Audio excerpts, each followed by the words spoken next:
Welcome to the Dirt Broadcast, digging to the bottom of every situation to get to the truth. Here's your host, Jason Mills.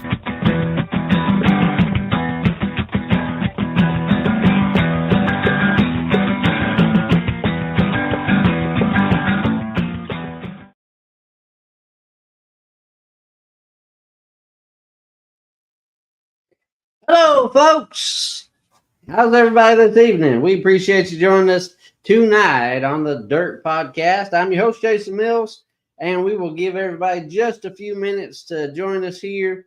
And I see my special guest. He's on here, ready to go. All I got to do is click a button, and we'll have him right here with us. So I see you there, and we'll add you here in just a couple minutes there, my fine friend. Hope everybody's enjoying the weather. It's a little chilly out there. I liked it last week. Felt pretty good. But we'll take it as we can get it.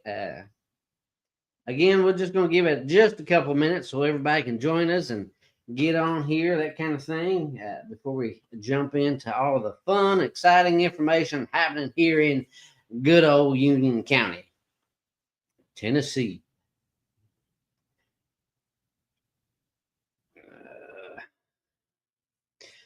Hello, Miss Vera, my friend. I've been thinking about you since the last podcast there, Vera. We were talking about Taco Bell and stuff last week, and it got me craving some of those concoctions we used to get made made while we were chilling and working and having a good time.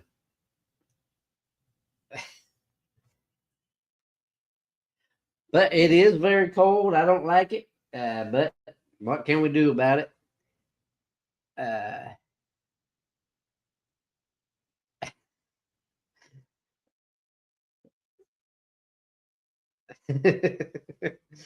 I said, we'll just give it just another minute or two, and then we'll jump right in. Got a few announcements and such, and then my special guest is backstage, and I just have to hit a button, and he'll be right here with us. So he's already here. I'm looking at him, and I can see him, and so I didn't lie. I got a special guest. He'll be here momentarily. I'm just going to give everybody about another minute, and then we'll jump right in and get my stuff out of the way real quick, and then we'll just have a good time with my special guest here in just a few minutes, and all that. So I'm loaded up. I got my blackberry Dr. Pepper, and I got a regular Dr. Pepper, so we're good to go. I'm ready for tonight. Yes, we got to. Well, I didn't make the food because I was on the pilot side. I just went over there and said, "Hey, make me something." But yeah, it was good times, good times. I miss it. Miss it a lot sometimes.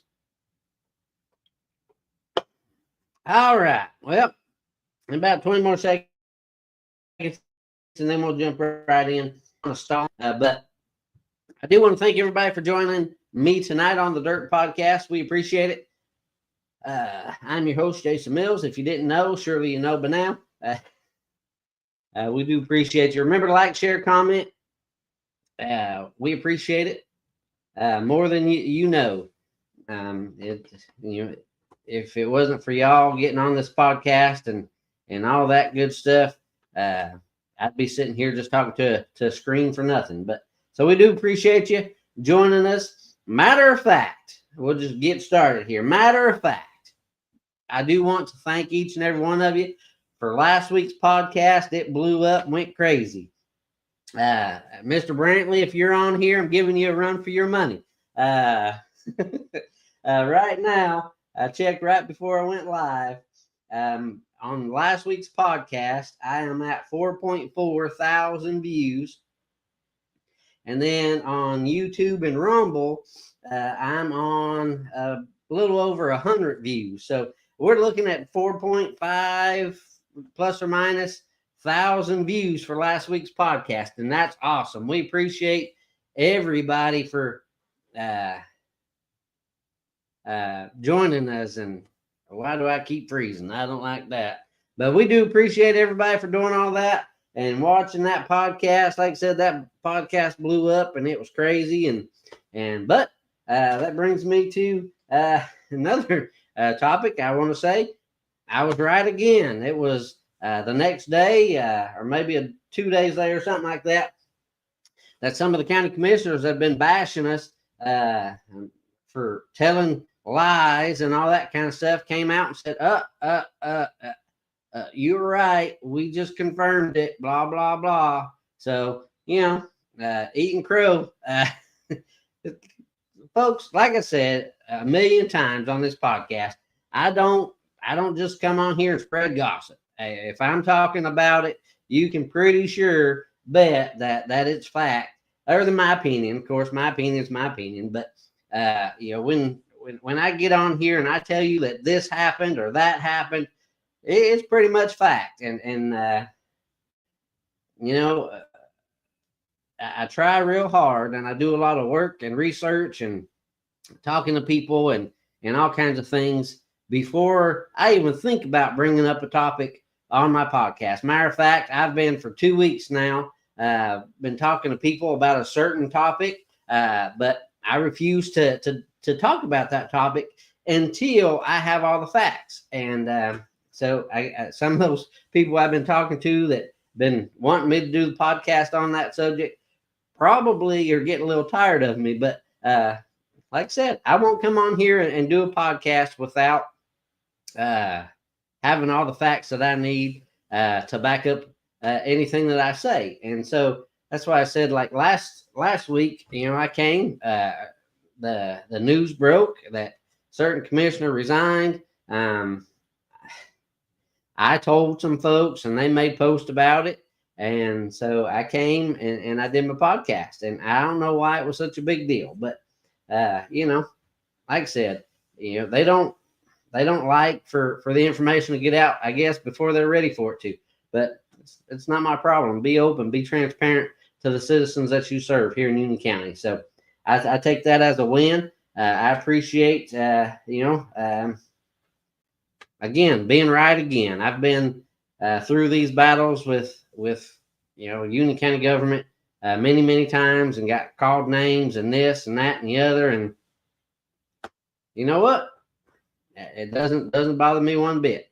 Like I said, one thing that they can always say about me is normally what I say is correct. And so, anyways, another thing I want to give a shout out to Union County Sheriff's Department. We appreciate them and appreciate all of you out there, and especially the one that called in the fact that they seen my son's motorcycle. My son's motorcycle was found yesterday, and so we appreciate them and everybody keeping an eye out and looking for that thing, and they found it, and he can't wait to start riding it again and all that kind of stuff. So, a few of the deputies came up to me yesterday and told me that they found it while I was having lunch and that kind of thing. And so we appreciate you very much for all you do. And we just pray each and every day for your safety while you're out there working. And that goes for all the first responders out there, no matter what position you're in, whether it's firefighters, EMTs, sheriff's department, anybody out there, first responders, constables, all those folks out there that are working and trying to do their best for this county. I know they don't get appreciated enough, and they definitely don't get paid enough for a lot of what they do. So we thank them very much, and like I said, we continue to pray for them each and every day. Let's see. One other thing, I was approached the other day and asked to investigate the fact that there was a GoFundMe set up for the constables a while back for legal issues and things like that. I was asked to find out where the money went and that kind of thing. And so I did investigate that, and $208-ish did go to attorney's fees. There's some money left over. And so I was told if you donate it to that fund, that you have some options. I do have a receipt showing where that was paid and all that kind of thing. There's been some posts made about it, I guess, and that kind of thing. So if you're interested, if you donate it and you want some of your money back, of course, they're going to split that $200 attorney fee out and take that off of your donation and what have you. But it will be refunded to you if you choose by cashier's check. And if, of course, you're going to have to verify who you are and all that kind of stuff, you can call or text this number. It's 865-279-0730. Again, that's 865-279-0730. And tell them who you are and how much you donated and all that kind of good thing. And you'll have an option. You can either request that refund minus the attorney fee, or you can tell them to donate that money to the Tennessee Constable Association, and they will do that in your name. So just passing that on. Nothing, shady about it, that kind of thing. It was used for that kind of thing. So just clarify that. And the last thing I want to talk to you about real quick before we get to our special guest is something I learned today. The 13th district, which is Speedwell, is getting a new community center, right? And that kind of thing. And it doesn't perk, which the mayor's already announced that it didn't perk, whatever, and that they would have to put a septic tank on there, and whatever they got to do that way. I'm not a septic tank expert, but so they have to do that. Here's the part that hasn't been approached, right? So they made this plan. The mayor came out, showed this nice, pretty picture, how they planned on using that property and that kind of thing. Well, first of all, somebody is laughing all the way to the bank that the county, bought that property from. But anyways, so the mayor put out this pretty little picture and said, we're going to do this. Good evening, Ms. Beeler. We appreciate you joining us tonight. And said that we're going to put, a convenience center here too, and that kind of thing. And I learned today that the mayor's not even applied. You have to have a permit to do that, right? You can't just pop up a convenience center anywhere you want to and just start taking trash. Well, I learned today that he's not even applied for it, and it takes a little while to get a permit for that. And so that's kind of funny.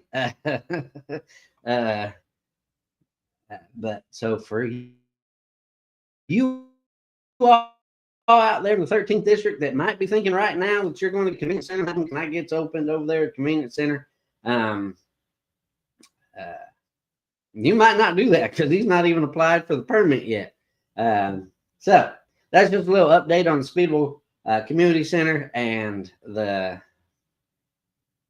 great plans, but lack of effort we get from our government to get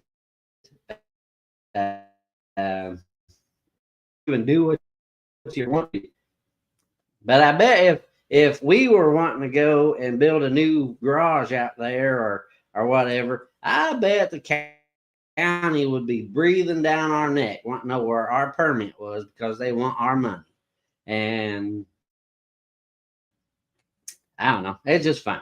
Anyways, Ricky, I hope you're doing good. I don't know what you mean by one, but we've been thinking about you. I know you've been having some issues.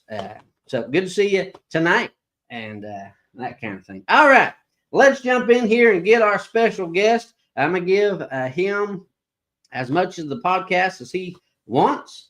And if you have any questions for our guest here, feel free to ask them at any time. And it goes for me. If you got any questions for me, feel free to ask those questions that you might have for me at any time. We'll try to get to them as quickly as we can.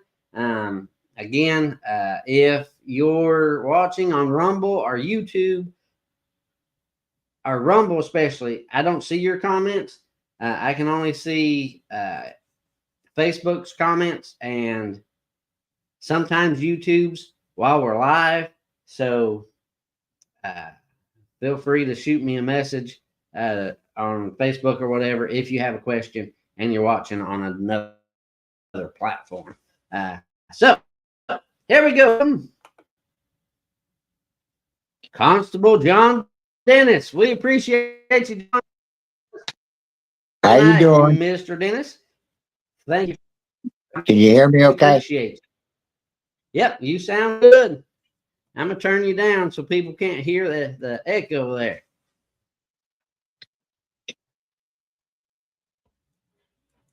All right. So, how you been doing, Mr. Dennis? Give us a little rundown what you've been into. I've been good.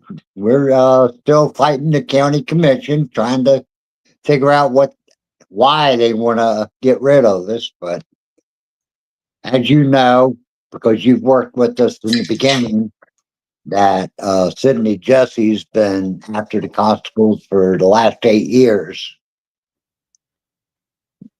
Right? Yeah.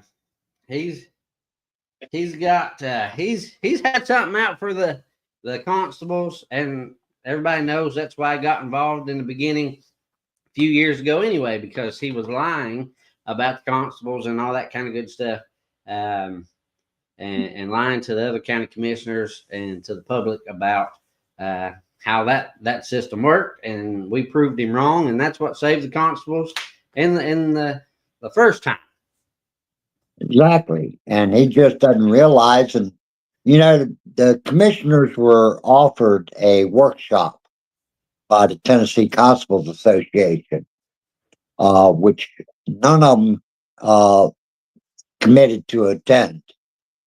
And it was going to be a free 1-hour workshop that was going to be held at the Paulette Community Center. And wasn't that actually requested by or thought of by one of the commissioners? That was actually requested or questioned by a couple of commissioners. But so then let me get this straight. Hold on, let me get this straight. So some of the commissioners requested to have a workshop with Tennessee Constable Association, and so the Tennessee Constable Association set that up, and then none of the commissioners showed up. Correct. That makes a lot of sense to me. That's how you do things in government, I guess. Oh yeah. So it's almost Jason, like they've already got their mind made up, and of course, as you know, from the beginning, I remember before I ran for constable, Sidney Jesse was bringing up in the commission meeting about liability. Now, most counties carry their constables on their county liability insurance. Here in Union County, though, the commission decided not to have us on the liability insurance. So, as everybody knows about that accident that happened a year ago Sunday, this is what they're using now to get rid of the constables, saying that we're a liability. But they won't tell you how many lawsuits the sheriff's department has against them. Right. Do you think we heard about the other day about the jail getting a new lawsuit over the young lady that passed away overdosed and passed away, and they let her lay on the ground for 40 something minutes and all this kind of stuff. It's a shame, and the prayer goes out to that family. But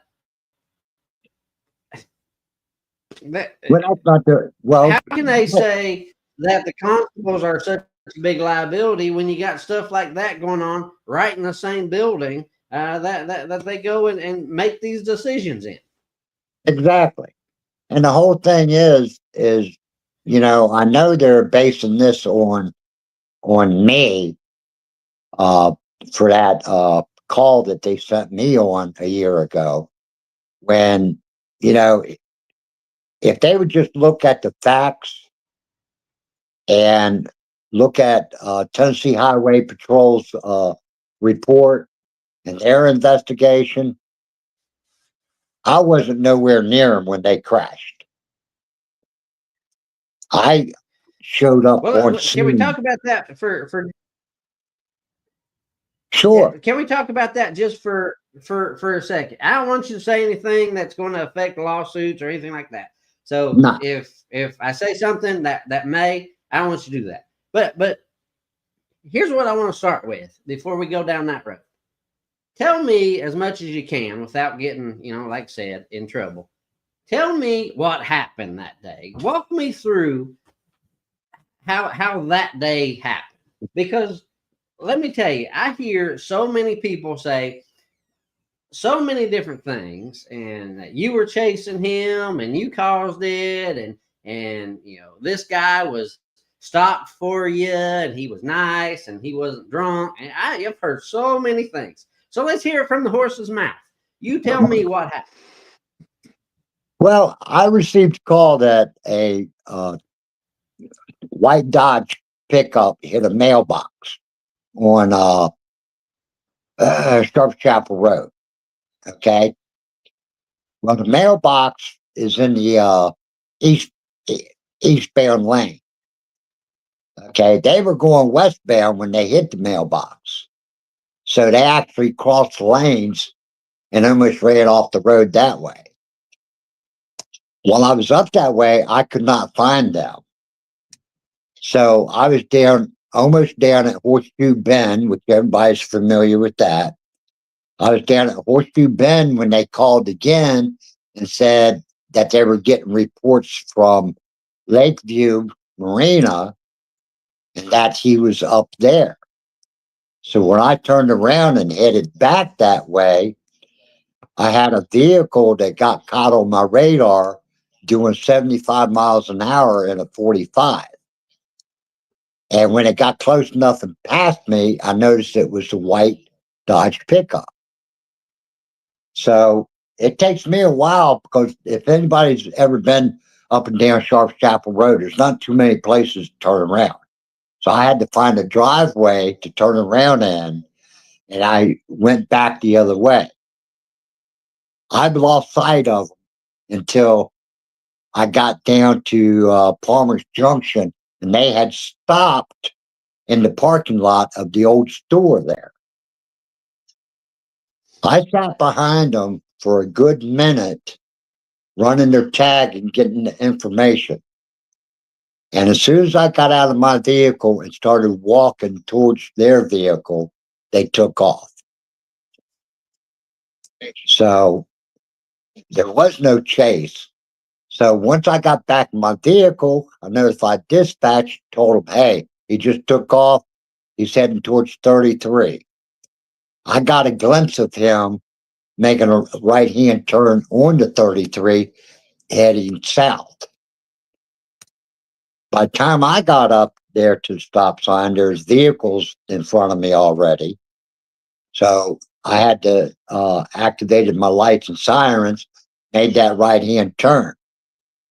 I barely got a glimpse of seeing him go around the curve going down towards the bridge. By the time I got up to the curve to go down toward the bridge, he had already wrecked. So there was no high-speed chase.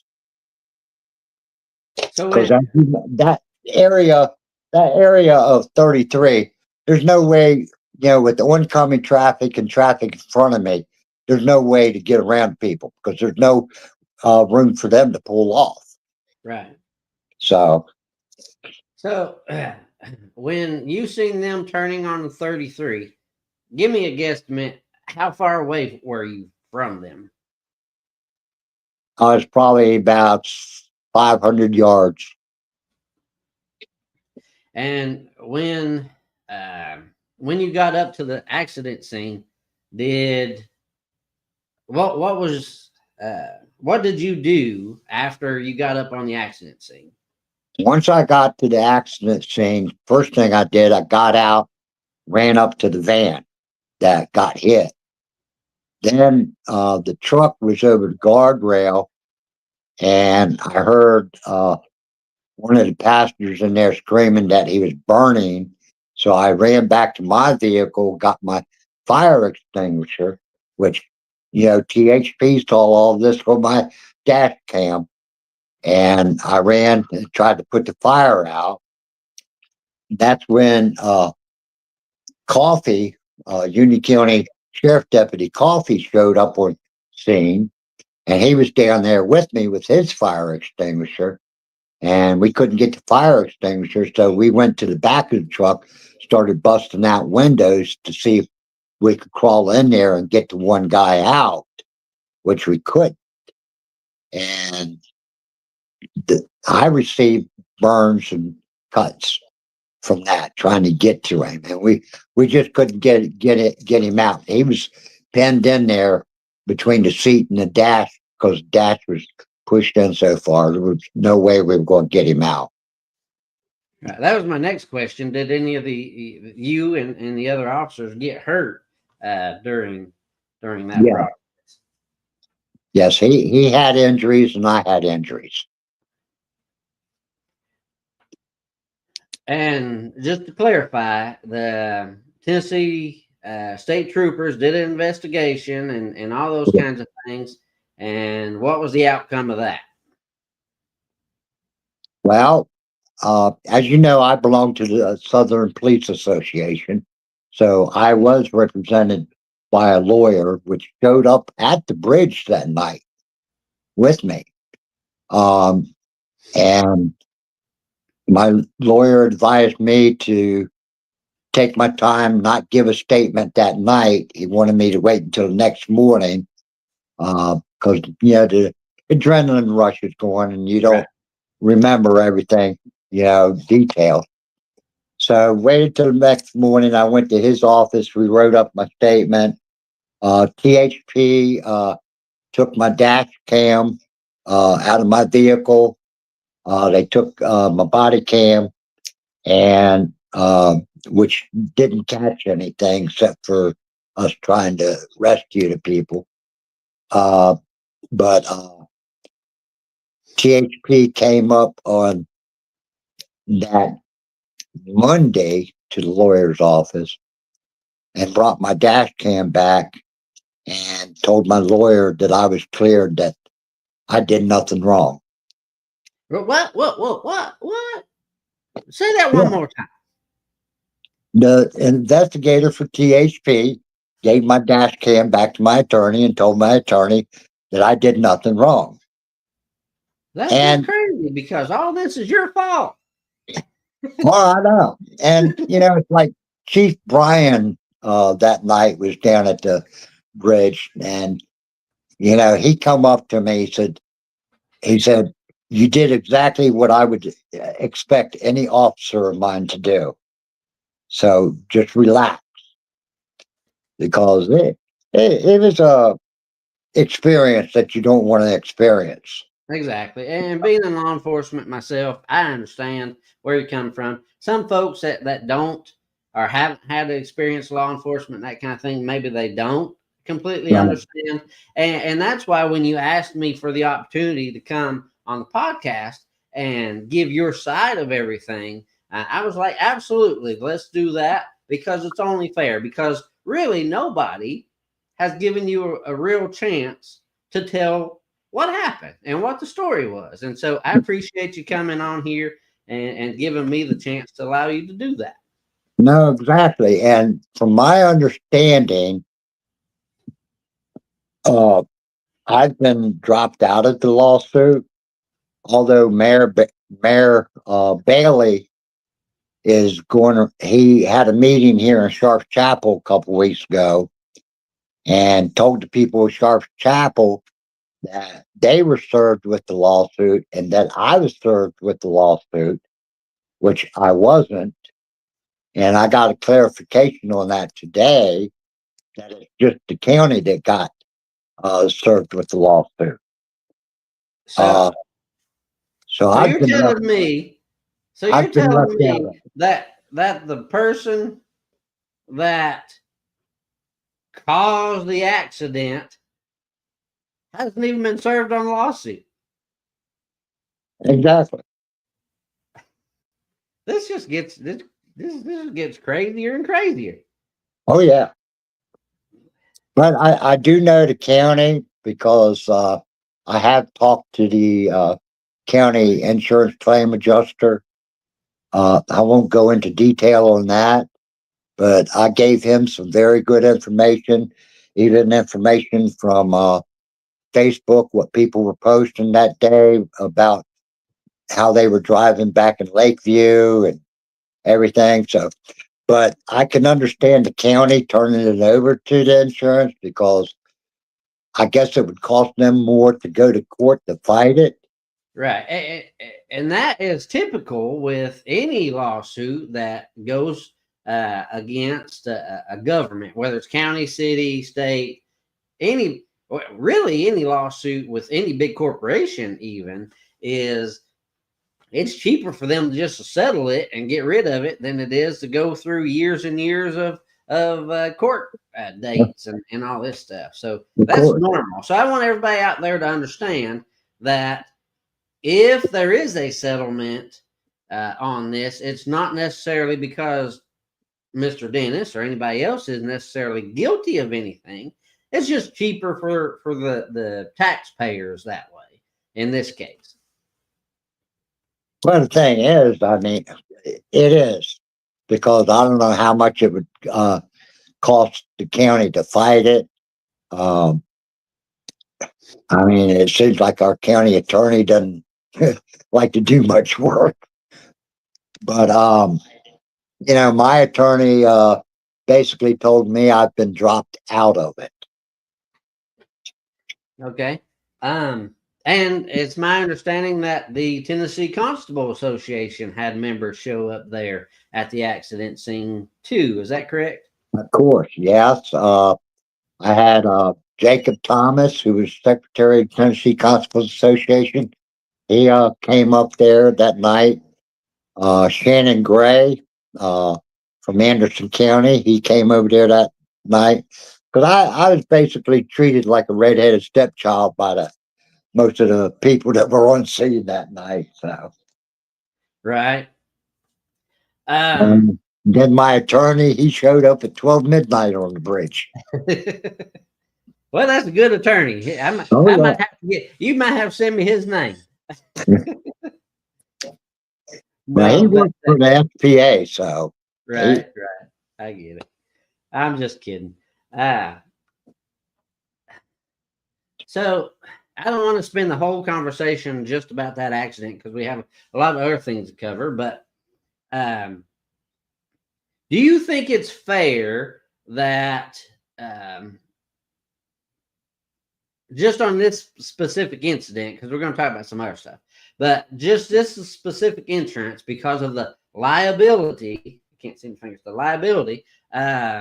Do you think it's fair that county commission is voting to abolish the constables because of that incident? no, I don't. Because I don't think the commissioners realized how much work uh, I put into it.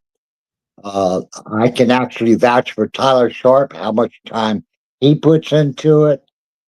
Um, and if you think about it, they their deputy, when they first start out, they pay them $18 an hour plus benefits, whatever they are. Okay, let's say last year I worked over 1,568 hours. So if you calculate that money wise, that's how much money the county saved. Plus, that they don't ever have a sheriff deputy up here in the 5th district or over in the 13th. That's roughly $28,000 that you were to save Union County taxpayers money. Correct. And that also, not only did it save taxpayers money, but it also freed up officers or deputies from having to get stuck on calls that you answered and went Correct. ahead and maybe save somebody else's life because Well, there's been a lot of calls up here in Sharp Chapel where we're the 13th, where I've been the first one seen. Because let's say like a Friday night. Okay, Friday night after 9, 10 o'clock, you only got 3 deputies working the whole county. That's all they have. right. Then you got like me and Tyler Sharp that are out there working late on Fridays and Saturday nights. So that's actually giving us 5 people working the county. But they don't look at that. And the funny part about it, with everything that Tyler Sharp's done over in his district, which is Sidney Jesse's district. So, The very one that's trying to get rid of y'all and has been for years. oh yeah, and we might as well talk about it while we're on the subject of Mr. Jesse. Do you remember in the committee he kept asking Fred Gillian, constable from Anderson County, and he also asked Stephanie Davis, do you believe a constable should be law abiding? Do you remember that? I remember that. Do you believe a constable should leave the after that scene meeting and asked him the same question? And, do you think a constable should leave the scene of an accident? Well, he doesn't know the story. So, yeah, I've got some questions we're going to ask you about that situation here in just a few minutes. If you can hang on to your thoughts on that one. But yes, he asked everybody that went up there that day and that same question. And then so I turned it around on him after the meeting and I went and asked him that question because county commission is just as guilty.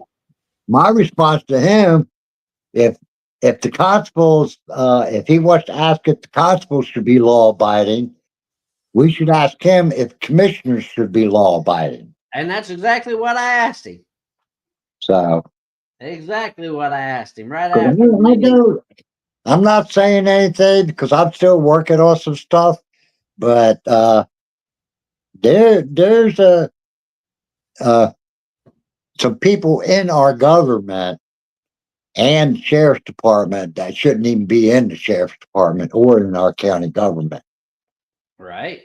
But that's coming at a later date. Well, I can't wait to hear about it.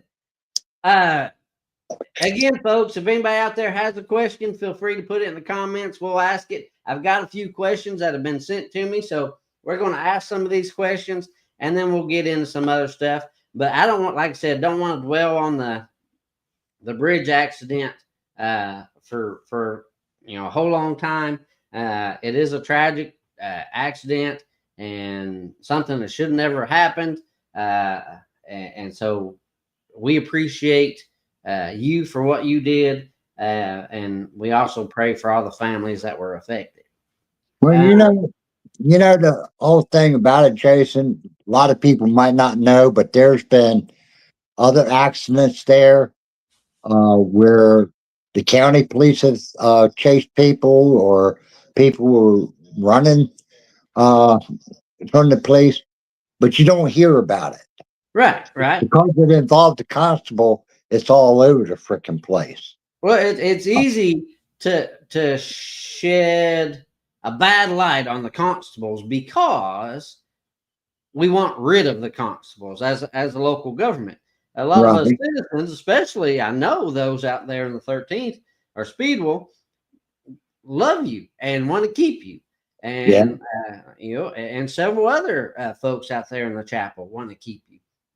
And so I encourage everybody that possibly can to come to the next county commission meeting because they're going to vote for the second time to abolish the constables. And if you want to see Mr. Dennis be able to run again and serve for another 4 years and do all this kind of thing, you better show up to the county commission meeting. Otherwise, they're going to make this second vote, and then we won't have constables anymore. They'll be able to finish out their term to 26, and that's it. And then what are you going to do? You'll be waiting again for a deputy to get out there whenever they possibly can. You won't have somebody like John Dennis just around the corner. So it's very important, folks. If you want to save your constable, if you don't, and yes, I will be the first one to tell you that there's some problems with the constables, but those problems can be solved. And if these county commissioners would have went to this workshop with the Tennessee Constable Association, they would have gained some knowledge, and they would have gained the ammunition, if you will, that they needed to be able to solve some of these problems. Like some of these constables that just run for the title and not do anything. Well, there is a way you can get rid of the constable that's just only there for the title. If they're not doing their job that they were elected to do, there's a way to get rid of them and get somebody in there that will do the job.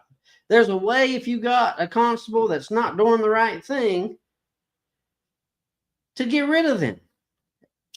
But the Union County Commission refused to show up, even though a few of those are the ones that asked for this workshop. And that's just asinine and shows that they already had it in their mind what they were going to do. And it was just to make somebody feel good and that kind of thing. And that's bullcrap. And so it's very important, one more time, for you citizens out there to show up. If you don't show up for anything else, show up for the constables. Show up for Mr. Dennis out there in the 5th district out there. All you out there that appreciate what he's doing for you, risking his life out there, making arrests, trying to keep the drugs out of Sharps Chapel and Speedwell. If you appreciate Mr. Dennis for doing these kinds of things, then you better show up. You better show up and show him how much you support him. Let me, this is just in the last year, okay? I made 5 felony drug cases in Sharps Chapel. 1 felony fleeing and eluding Sharps Chapel. 1 fleeing and eluding in Speedwell. 2 arrests in Speedwell for theft over 5,000. 2 arrests in Speedwell for felony drugs. 8 citations, which I don't write. I'll be honest with you guys. I don't write too many of them because it costs me more to buy the ticket book, and the court only pays me $1 per ticket. So I don't write too many of them. Let's see. I've got 1 DUI arrest, and not many people know this, but I did an investigation from a certain group here in Sharps Chapel, and I was able to set up the time to watch them come back into a county doing a pickup, and was able to keep 4 ounces of meth out of Sharps Chapel. And that was an arrest. Let me see. Of course, you got the people that are driving on revoked. You got a lot of the Mexicans that work back here in Sunset Bay. A lot of them don't have license. We don't lock them up because it's just more paperwork. You have to fill out a warrant and everything else. And by the time you do all that, they're not going to show up for court anyway because they don't have legal addresses. And most of these guys are from Knoxville. But there's still a big drug problem here in the chapel. I know who all the players are now. I know who all the players are over in the 13th. I have a good relationship with the people over there in the 13th and some good, reliable people to feed me real good information. So, and I actually met a gentleman over there that's been there since September. He's a retired lieutenant from Chicago Police Department, and he's actually interested in running for constable so he can take care of the 13th over there. Uh-oh, you might be in trouble. I, believe me, I don't like to drive. Right. Everybody's got to remember the county don't pay my gas. Right. And That's what I was going to do next. Let's go through some basic things that maybe like. Give me 1 second. I got it right here. Okay. Again, folks, if you have any questions, feel free to type those out. We'll get to them just as quick as I can. I've got several on my. You probably can't see it. I got several on my phone already. So we'll get to them just as quick as we can. But you're back again. All right. Yeah, I'm back. Let's go through some of the common stuff about constables that maybe a lot of citizens that haven't been involved maybe don't know. So I hear that constables make a lot of money. Tell me how much money you make. I can be honest because I bust my ass. Okay, so I go out. I got a good relationship with the court ladies, so they do give me papers, and I average probably about $400 to $500 a month just serving papers. You said a month, right? A month, yeah. A month, right? But still, I'm putting in a lot of hours every month. Right. I'm being sarcastic, but I like to have fun with it and keep it a little entertaining. But without, let's say, just as a constable job, not serving papers and not doing all that kind of stuff. How much money do you make? Not a dime. Not a dime. Now, if I make an arrest and get a conviction, which I've gotten a lot of convictions, I get $50 for each conviction. That's if the person that got convicted pays their court fines. And a lot of these drug arrests I make, I'm never going to see that money because they're never going to pay the court fines. Right. So who supplies your uniforms? I do. Who supplies your vehicle? Oh, I do. I'm on my second one. Yeah, I know. I like the first one. Who pays for all your training? I do. And how much training have you gone through? A lot. If you had to guess, give me an idea. For the whole time I've been in office? Sure. It doesn't have to be exact. Just give us I just want the people at home to know. We're required to do 40 hours every year. And I noticed that at the last commissioners meeting, or the first one, when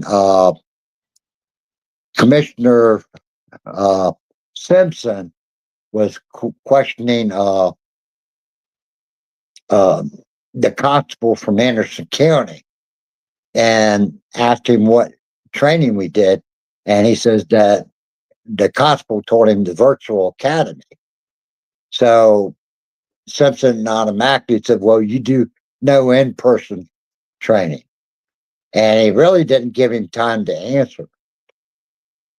By law, we have to do 40 hours, but 8 hours have to be done in person, which that is our firearms training.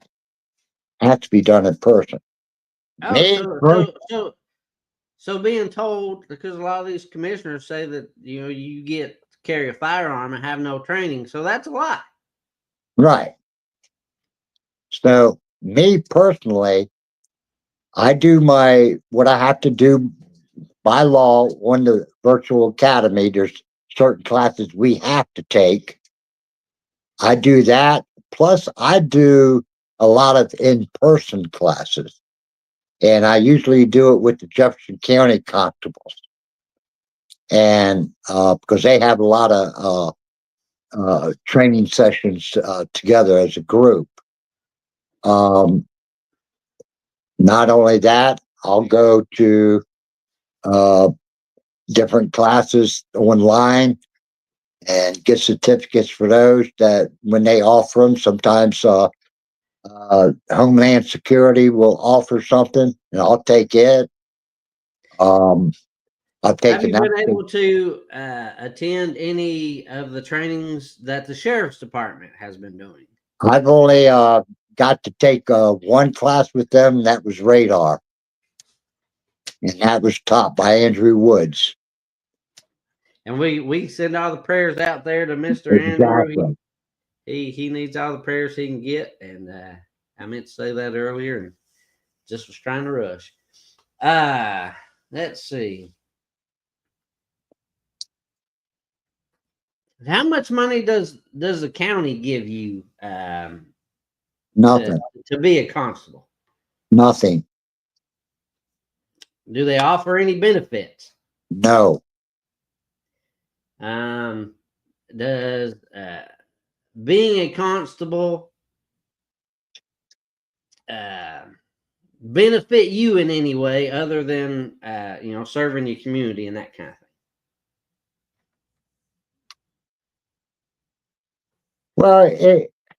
Well, I guess service and duty's always been in my life, especially since I spent so many years in the Marine Corps. And I did do a lot of work with U.S. Marshals and the 7th District Drug Task Force up in Maryland before I moved down here. I worked with them for almost 20 years. So that's why I know a lot about drugs. Right. But it's the benefit is that I get out of is when I get compliments Right. from people, or the satisfaction that people know that they're safe, knowing that I'm out there like 1, 2 o'clock in the morning, just driving around. There's a lot of times I don't go 10-8 on the radio because I won't let dispatch know I'm out there because I'm just going out, just checking the whole neighborhood. Right. Then if I see something going on, then I go 10-8 Right. and let them know. But So you said that your main benefit is to be appreciated and thanked by citizens and that kind of thing. So I got a question about that. How many times have you been thanked by a government official not once. for your service? Well, wait a minute. Actually, Greg Dyer came up to me one time and wanted to thank me for the work I was doing over in Speedwell, that he was getting a lot of compliments from the people over there. Well, I'm glad at least one of them has. But then when I questioned him about it a couple of weeks ago, he really didn't want to talk about it. he said, I'll talk to you later about it. I got to get my daughter somewhere. So, Right. because I asked him, I said, well, what happened? Let me get some of these questions out of the way. Do you know how many times the county's been sued? And you probably don't, but how many times the county's been sued as far as anything the jail or the sheriff's department's been involved in? I know of, yes, but I won't say. In fact, one of them was uh, happened here in the chapel where an officer did something that I told the sergeant that I didn't think was right, and next thing I knew, that deputy got fired. Miss And I Samantha told, Smith, and, go ahead. and I told Sheriff Breeding about it also. And that's another thing. Uh, you know, Commissioner Simpson and of course Jesse are sitting there saying the constables don't answer to nobody. I'm going to make it straight right now here that no constable is out there freewheeling it, doing whatever they want to do. There's not one time that when I wasn't sure of myself, I would always call dispatch and ask them to have the sergeant on call me. And I would ask them what to do or ask them to come to my location. So it's not like we're out there just doing whatever we want to do. We don't. And we can answer to somebody. We can answer to the sergeant on call. You know, I've that's one thing I've never had a problem with. If I had a question about something, all I had to do was call the sergeant on duty that was on that shift that I was working, and he'd answer every question I had. Well, you also answer to, just like every other elected official, you answer to the people that elected you. Correct.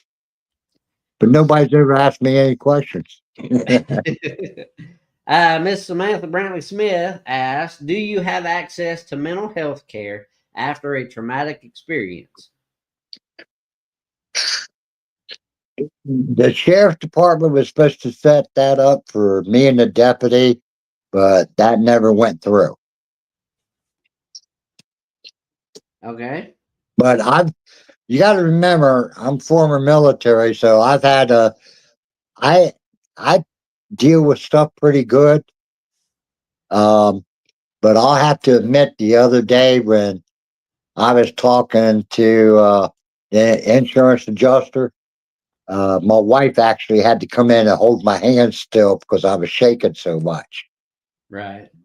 talking about the accidents, because I had to go into a lot of details that just brought back a bunch of memories. Right. And that is expected. You know, I still have thoughts about things that happened while I was a police officer and that Yeah. kind of thing that come rushing back just out of the blue. So I completely understand that. Um, Another question I have here on my phone: uh, Has Sheriff Breeding done anything to support the constables or you publicly? No, and that's what's kind of upsetting me, because Breeding has told several officers that I do a great job, and and he's even been out there watching me. He watched me because I every once in a while I got this one deputy that gets warrants from Knox County, and they'll call me, and I'll actually go out and locate the people for Knox County. Right. And Breeding actually followed me around one day when I was doing that. So, but that kind of upsets me that he won't do that. But in a way, I can understand, because Marty's on his ass so much. So,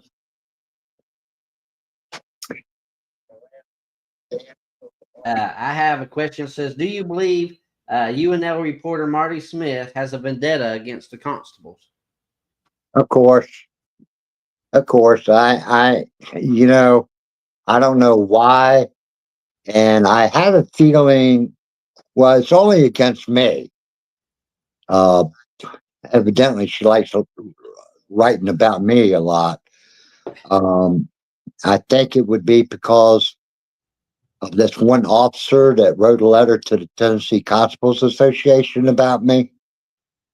And talking about how I'm out there backing up other officers, and I think you know the story. I don't want to get into too much detail Right, no, about I it, got you. but she doesn't like that one officer.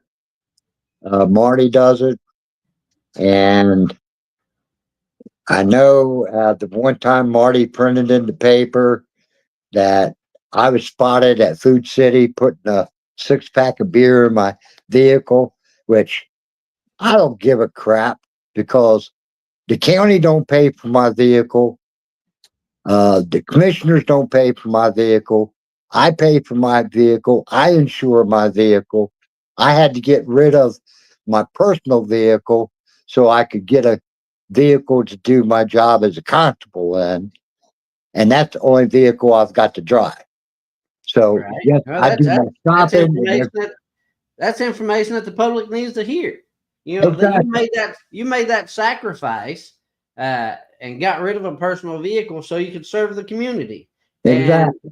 people need to hear that. People need to understand what you have given up in your life in order to serve and protect.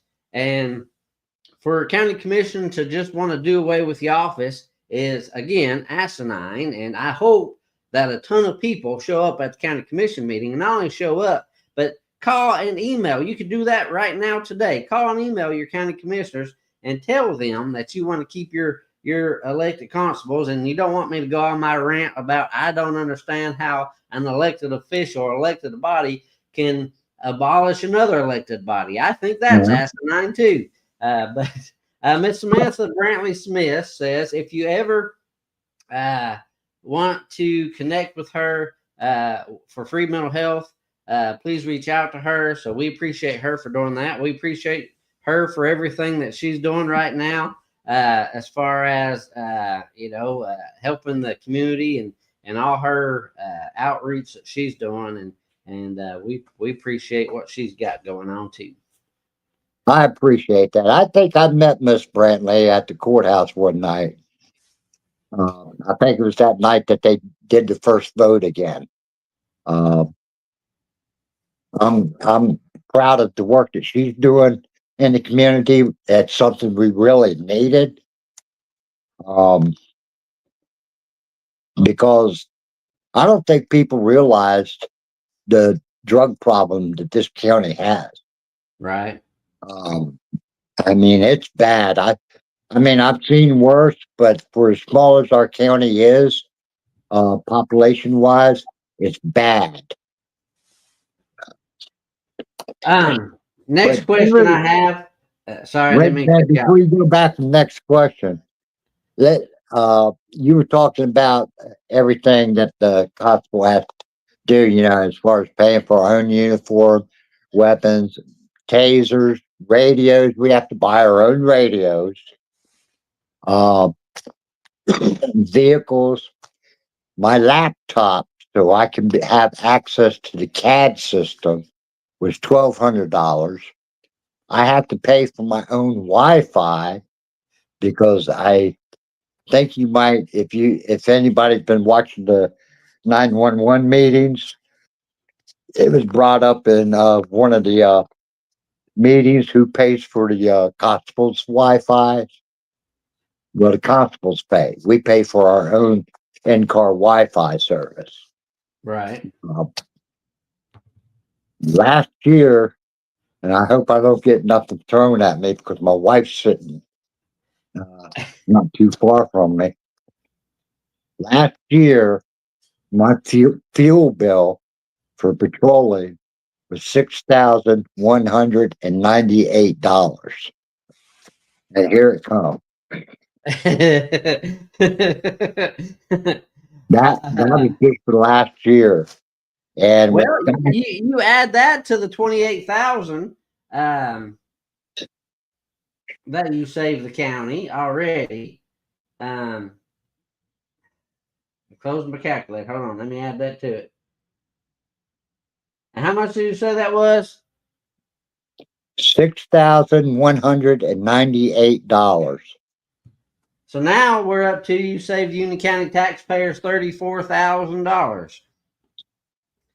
Well, I'm doing this because I want to show the benefit of having constables, right. And that kind of thing. That's why I'm doing that. Miss Martha Hill says, "Thank you, Dennis, for being in the chapel to help. If you were not in the chapel, how long would it take an officer to get on the scene?" Well, if I'm on duty, it takes me anywhere in the chapel about 5 to 6 minutes. If it's a county officer, they're usually sitting up at Northeast Fire Department. They usually have one officer working the north end, and they usually set up Northeast Fire Department. It would take them at least 15 to 20 minutes to get to a scene in Sharps Chapel. Okay, let's say that officer's already on a call. How long would it take another officer to get to you? At least 25 to 30 minutes. Let's talk about the 13th. How long does it take you to get to the 13th? Running lights and sirens, I can get there in 35 minutes. How long would it take a deputy to get there? Hour. I beat them over there all the time. Right. Again, I'm just trying to show the benefit of having a constable, and not saying that there's anything wrong with the deputies, right? I'm not knocking the deputies at all. I'm just trying to show. You got some good ones, then you got your questionable ones. Right. Miss Brown says there are 3 deputies for the county at one time, unless there are extra people out. Yeah, we said that earlier. But again, if the deputy that's over in the 5th district area is busy, then another one has to come from Manorville or wherever they might be at the time. So exactly. Let's see. Next question here I have is, do people or has people showed up to the county commission meetings to support you or to support the constables?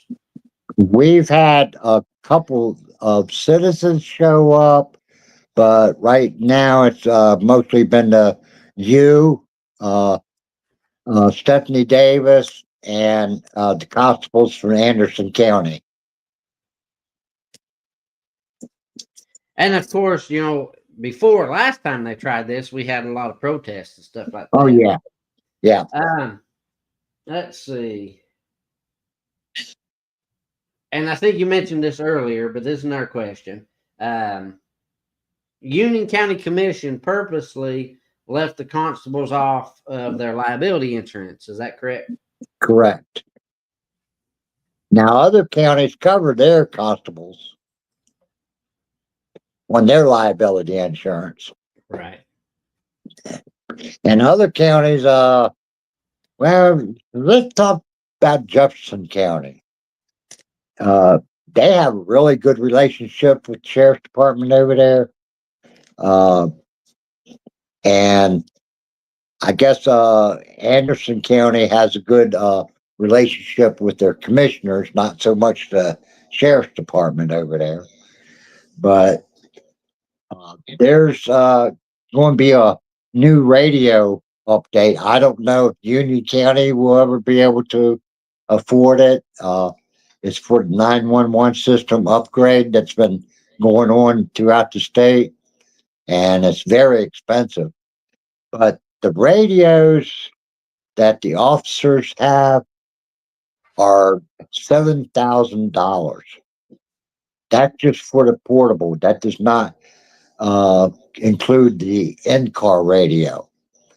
Uh, Anderson County Commission agreed to pay for their constables' radios, and Jefferson County Commission agreed to pay for their constables' radios.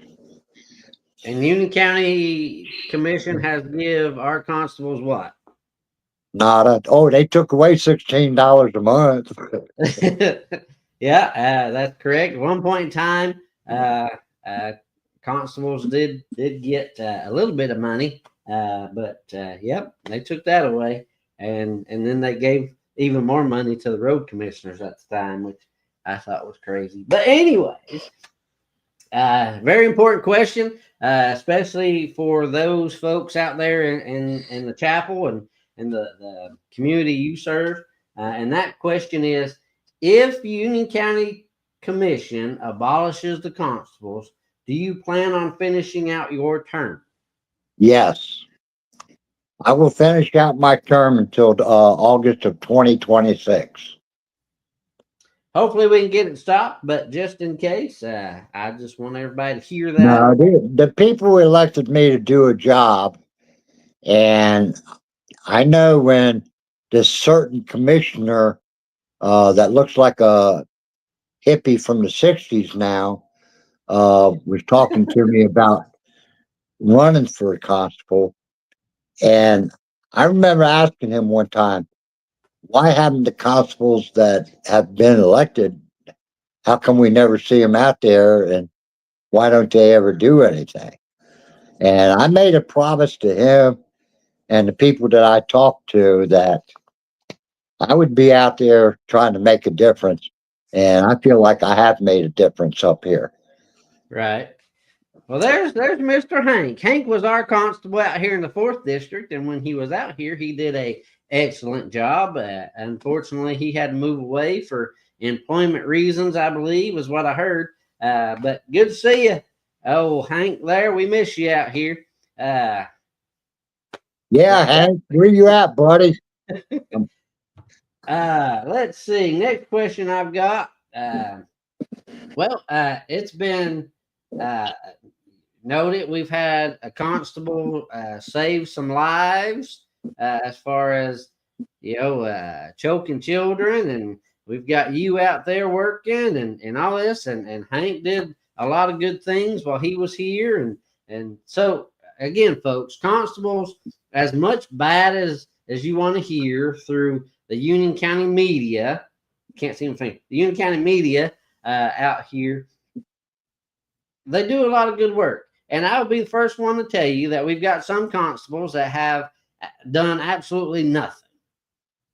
And they ran for the title for whatever reason. And like I said earlier in the podcast, there's a way to get rid of them. And I wish the Union County Commission would have listened to the Tennessee Constable Association about how to do that, and we would follow through with that. But they won't. Their answer is to abolish the constables. That's what they just want to do.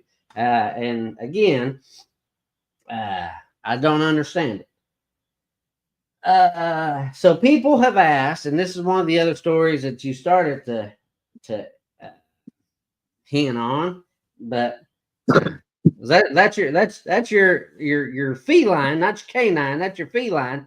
Yep. That's in the back of your car when you're riding around, right? Let's see. This question is: people have asked us about your spouse's wreck due to an article that was written in the UNL. The county commissioner exchanged heated words with your wife, who claimed there was alcohol involved. What is the true story behind this incident, and do you think this newspaper article had any bearing on the commission's decision to abolish constables? Well, let me say one thing. This hasn't gone to court yet, but there's going to be heck to pay once court's over. Number one. Well, let me stop you. Don't say anything that might affect your court case. No, it's not going to affect my court case. Okay. Number one, Marty doesn't know the story. She heard it from one person, and that's the county commissioner that rear-ended my wife. Now, this one commissioner has been pulled over before by another constable for speeding, doing 85 and a 45. And he's also been wrote up for tailgating by Doc Davis, who lives in North Shores, who went up to the sheriff's department and wrote a complaint about him for tailgating him. Now, the report that Marty wrote saying that she was drunk, that's all hearsay that she got from Eddie Simpson. But I will say, yes, my wife was arrested. I'm not going to neglect that. But it was on false allegations by a certain commissioner and his buddies that were up there. And the reason I'm saying that, last week I actually got to watch the body cam footage of the state trooper. So I know exactly what Eddie Simpson was saying, how he was bad mouthing me, and also how he said, well, he's an elected official, but is there anything you can do with him for trying to question me about the accident? Marty wrote in the paper that I wasn't dispatched to the scene. No, I wasn't dispatched to the scene, but I went 10-8 and went to the scene. So I was on scene as a constable, and I had every right to ask Mr. Simpson questions about the accident, which he refused to answer. And his exact words were, if she was a man, I would have knocked her out. But he was tailgating her. She had 3 vehicles in front of her when she pulled in on Sharp Chapel Road. One vehicle stopped as if it was going to turn into Palmer's Junction. She hit her brakes. He's pulling a 20-foot trailer with an excavator on the back of it, tailgating her, and he couldn't stop in time. And rear-ended her and totaled the only car that we had. So now, we're down to just my constable vehicle. My insurance company did not pay for his vehicle because they found it not to be true, what he was saying or what his buddies were saying. On his video, on the trooper's body cam video, he was stating that he used to work Rex on that corner all the time, and that he was a investigator for Union County Sheriff's Department. Now he's a county commissioner. He's an elected official, and that I was an elected official, and he knew how to take care of me. So then that stuff Marty wrote in the paper, as far as, my wife being locked up for DUI and all that's going to be cleared here in about another 2 months because, number one, she wasn't drunk. So. Right. Hank said, let me answer that. I don't know what he's talking, what he's meaning that he wants to answer. Hank, I'll answer. Hey, Hank, I got it. Hank pulled Eddie Simpson over. Hank pulled Eddie Simpson over twice for doing 85 through Maynardville. Just 85? What's the speed limit through Maynardville? 85. 85. What's the speed limit through Maynardville? 45. 45. He was doing 85. And correct me if I'm wrong, Hank, but weren't you questioned about from Sheriff Breeding on why you didn't lock him up? In his personal vehicle, even. Not even a sheriff's department vehicle or anything else, just in his personal vehicle. That's crazy. Yeah. So I just pulled up. Apparently, Channel 10 News did an article on you tonight. again, Yeah, I just pulled it up here, and so I'm trying to scan through it.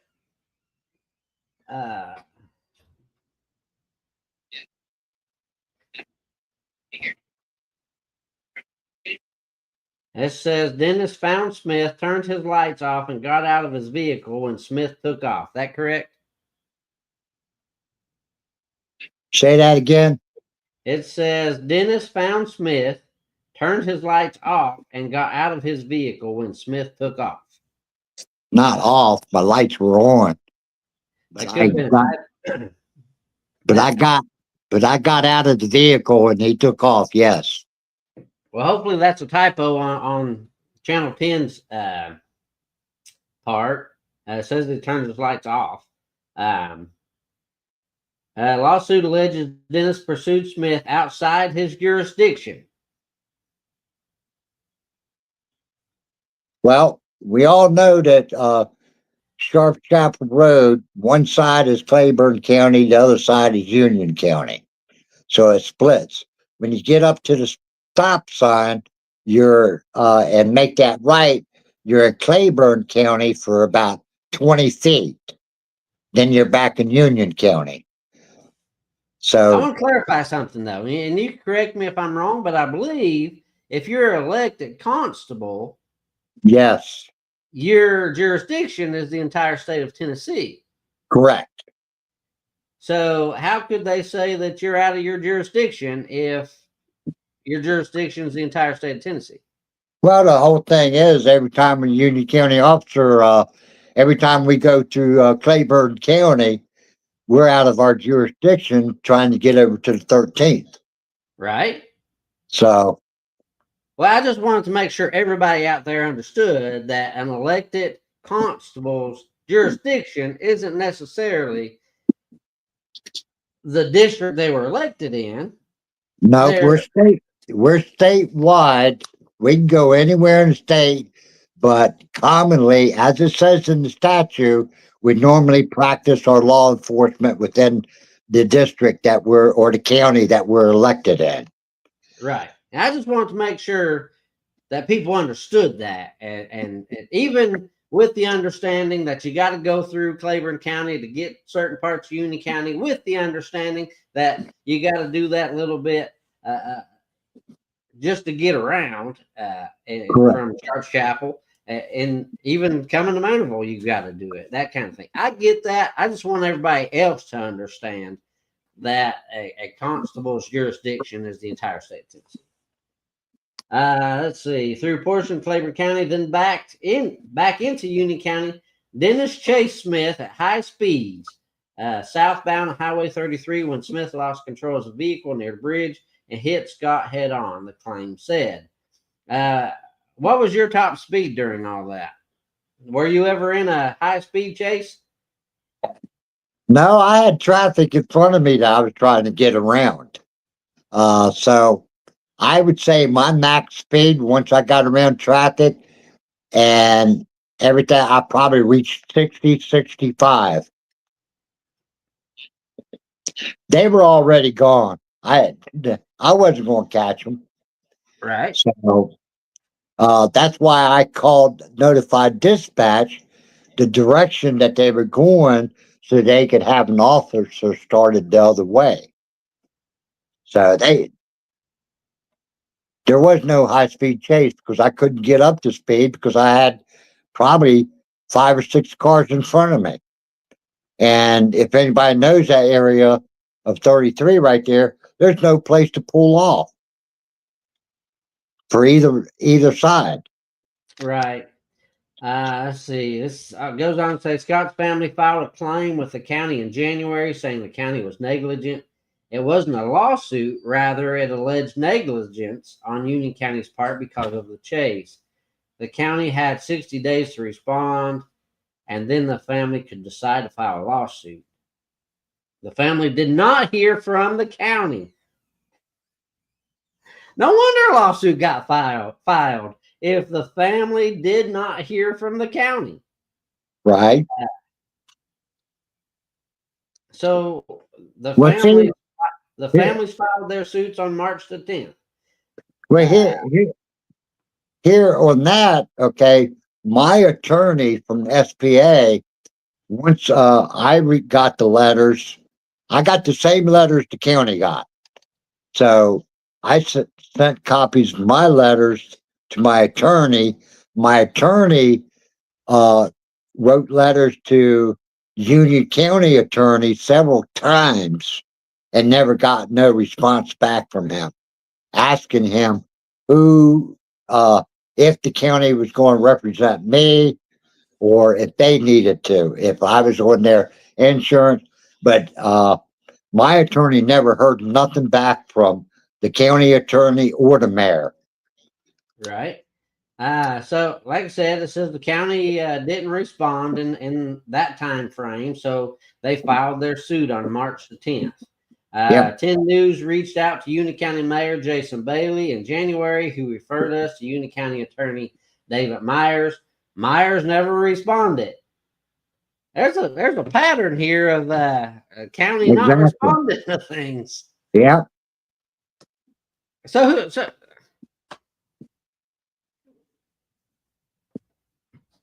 my understanding by state law, they had 1 year that they had to file the lawsuit. So, and from what I got today, the county was served and it was filed through the court, but I'm not in it. Right. Well, of course. I mean, if obviously they put the county on notice in January and the county didn't even respond, of course they're going to file a lawsuit because they figure, well, the county's not worried about it, so we'll just proceed. And that's just crazy. But yet they want to say that the constables are a liability. Sounds to me like Union County officials are exactly officials are liabilities. Maybe they're doing their job. Maybe we need to elect new ones. That's my opinion. Let's elect new county commissioners next time, and maybe we can put this county in the right direction if we get the right people elected. Yeah. Sorry, that's just my little side note. How many times have you assisted the sheriff's department? Oh God, hundreds. And let me clarify that one more time. Not they assisted you, but how many times have you assisted them? A lot. Right. Well, I just wanted to reiterate that for the people watching. Do you feel that I know this is a leaning question, but do you feel that constables are a benefit for Union County? Yes, I do. Can you tell me why? Especially if you get one that will take the job seriously, as I do, because we're that extra eye out there. And being from the district that you're working in, or basically I work the whole county, but mainly, the 5th district and 13th district. But you get to know the people and people begin to trust you and they tell you what's going on. They tell you their concerns of a certain house, traffic going in and out, or I get people calling me at night here at the house. They won't call dispatch. They call me and say, hey, would you mind coming over? There's a strange car over here. And I'll go do it. Or like that one lady on Ray Road. She, so many times she tried to get the sheriff's department to do something about these people that were squatting in a house down there that they didn't know.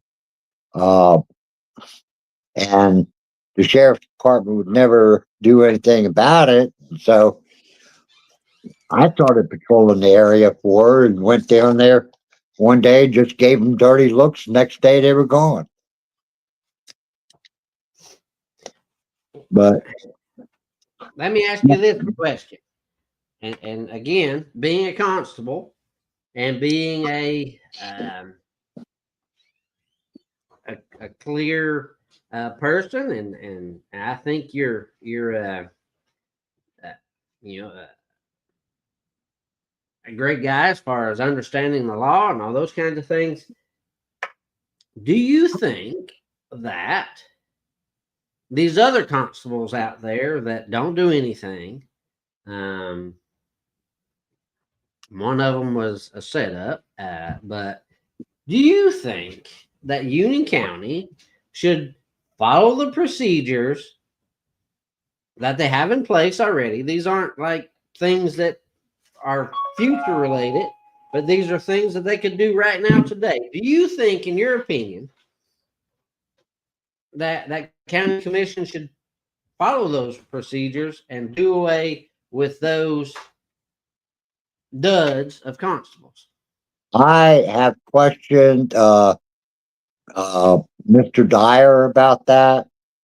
I told him that the county commissioners could report them from their districts if they're not working and not doing their qualifications. And basically, they could ask them to give up their position and get somebody in there. They could appoint someone in to their position that would do it. But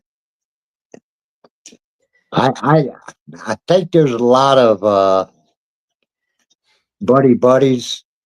Right. So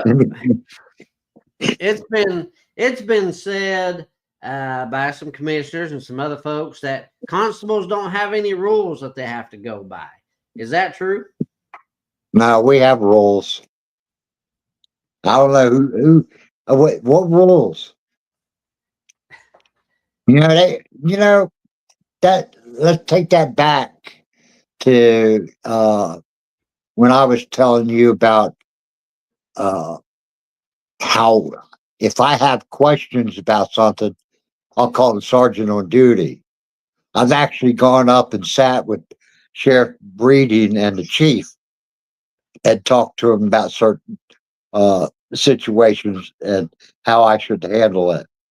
I've been told by Sheriff Brady and the chief a lot, don't go over to the 13th, but I go over there anyway. Uh,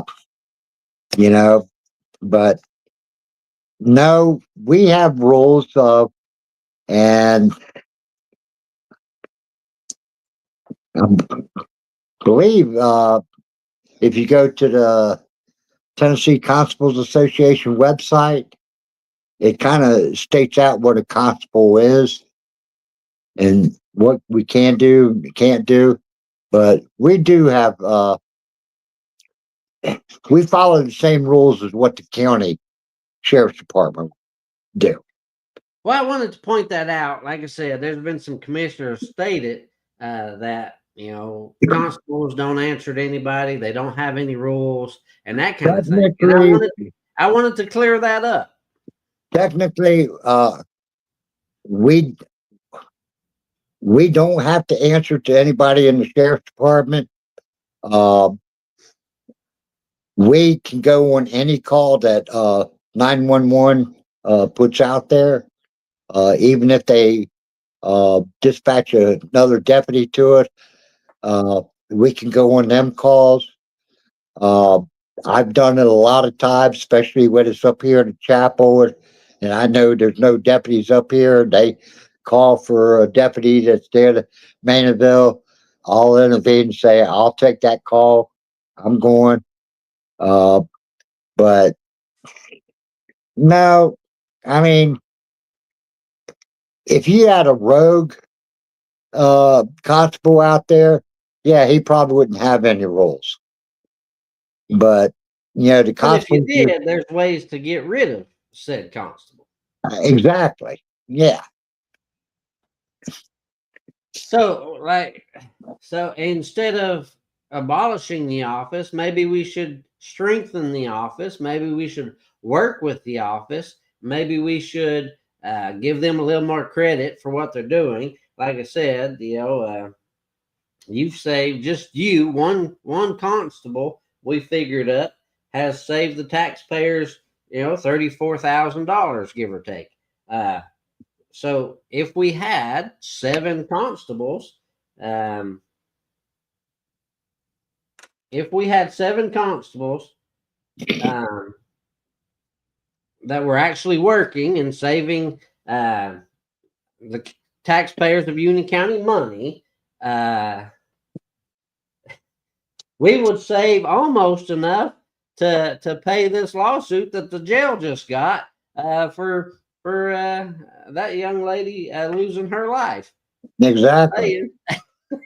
It's not funny, but it's not funny that happened. But I'm trying to make a point that just throwing out all the constables just because you don't like the office, especially being another elected office, which and I'll keep saying it, is asinine. It isn't right for the citizens of Union County. It's doing an injustice for the citizens of Union County that obviously need the constable service, especially over there in the chapel. Exactly. And my wife's bugging me. But anyway, you did ask me a question, what I get out of doing this. I guess the number one reason is, I live in this county. I love Sharp Chapel. It's probably the best place I've ever been in my life, except for when you got a newspaper reporter blasting you in the paper. And, who wouldn't want their community safe? Right. And like I said, we've got some constables and like Hank, when he was out here in the 4th, did a great job. Everything I hear about you do a great job. All these, we've got some constables that have never done one thing. Don't show up for anything and don't, whatever. They just ran for the title. And if county commission was so worried about the constables, instead of abolishing the office, they would follow the protocols in place and replace those constables with constables that would actually do the job that they were elected for. And they would save the county money. Number one. Number two, just think of how much more money, not just, on your fuel and that kind of thing that we figured up, but how much the sheriff's deputies' workload would be decreased a little bit because they won't have so many calls to go on. They could go handle other things, maybe do some more drug interdiction stuff and, maybe save some more lives that way and those kinds of things. I don't understand why we just want to do away with the whole office when there's things in place to make the office better. Well, it's just like this year. I was talking to Fred Gillian, great guy. He's a constable over in Anderson County, and he also owns property in the 13th over there. But I'm going to be skipping the Tennessee Constables Association convention this year because I've committed myself to work the FOP kids camp this year. So one of those constables is the mayor's right-hand man. Yes, Mr. Hank, you are exactly right. And I believe that my personal opinion is he was put in there specifically to give the constables a bad name, and to make them look bad. And not only that, but that same constable is his girlfriend is the one that just got caught spending all the money on the credit card for personal reasons and all that, I believe. So, I mean, I'll call out a constable just as well as I'll call out anybody else. I don't play favorites. If you're wrong, you're wrong. I tell you you're wrong, and if you're right, you're right, and I tell you you're right. It's just the way it works. But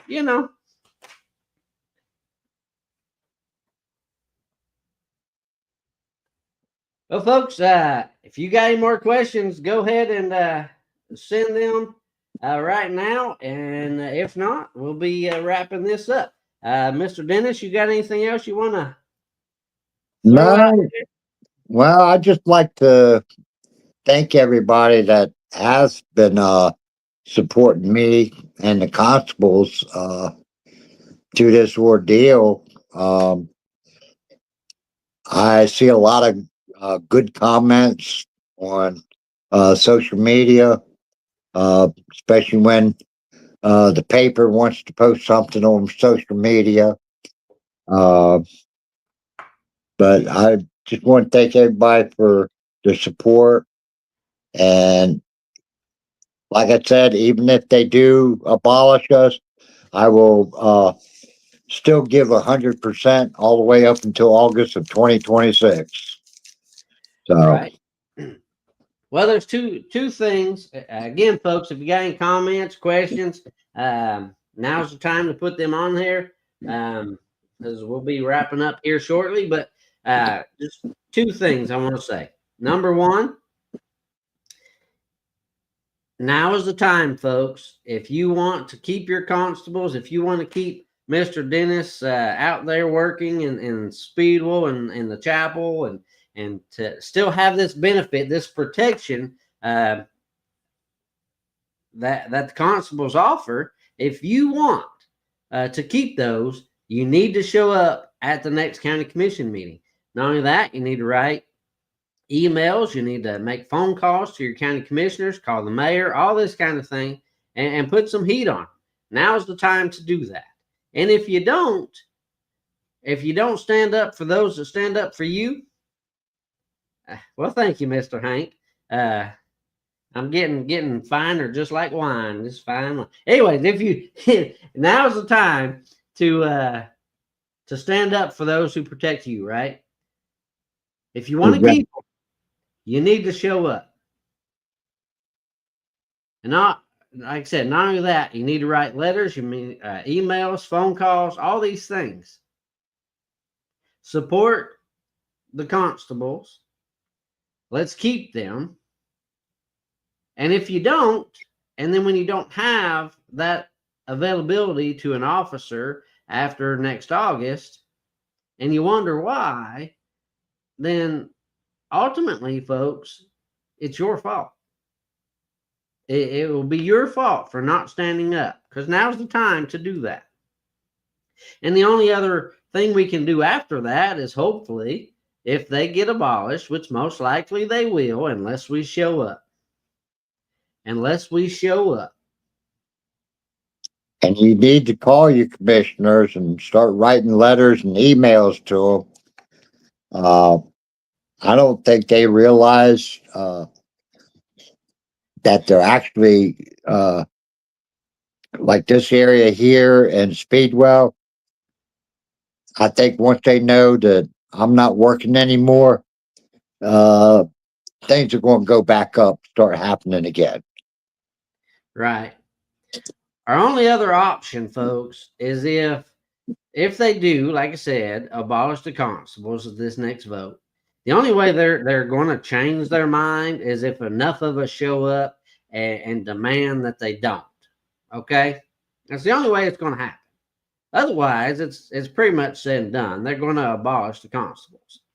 The only other way to fix that is to next election vote in new commissioners, and hopefully those commissioners will be smart enough to bring the constables back. That's the only way we can do it. they got to remember 2026. Not only would you be voting for a constable if they don't abolish us, but you're going to be voting for new commissioners. Right. So it's up to us, folks. Ultimately, it's up to us. We're the ones that are going to decide what happens. And that's by us showing up. It's by us making our feelings known. And if we just continue to just forget about it and just say, I'm not getting involved and whatever, then these commissioners that have already made up their mind are going to just do what they want. And that's just a fact. Mr. Dennis, we appreciate your service to this community. We appreciate all the constables that actually get out there and work and do what they were elected to do. We appreciate Hank. We wish he was still around here, but we understand that sometimes we miss him. Sometimes you got to do what's best for your family and all. But now's the time. I learned a lot from Hank. I can say that much. Yeah, he had a fancier car than you did. Oh yeah, faster too. But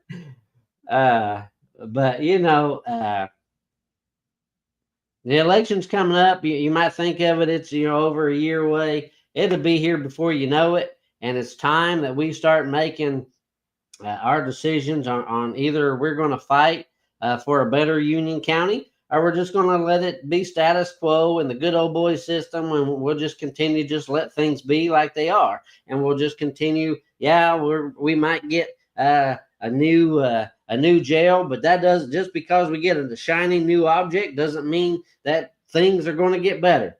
That's not the way it works. If we continue to have the same leadership in place, it's time for a change. It's time to make Union County the best county it can be, and that can only happen if we the people make it happen. Mr. Dennis, I'll give you the last word, and then I'll let you go.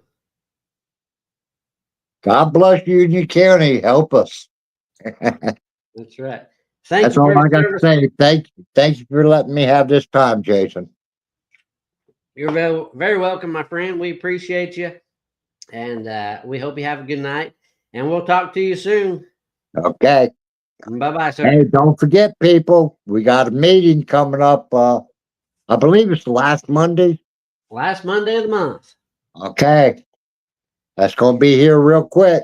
That's it. See you soon, sir.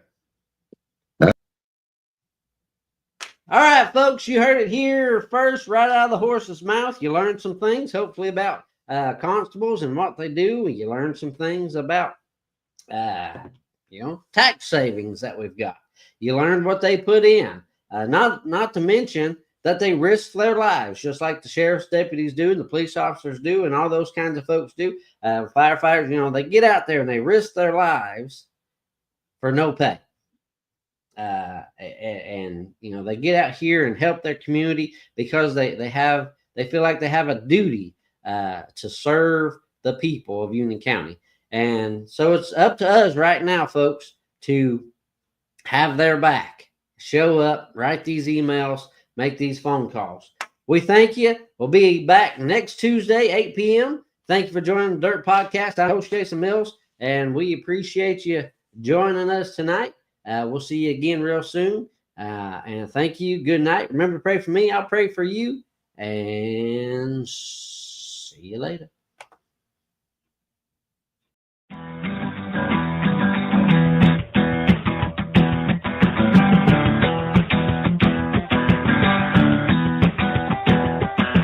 You just heard The Dirt. Dig into the bottom of every situation to get the truth with your host, Jason Mills. Tune in next week at the same time for another Dirt broadcast.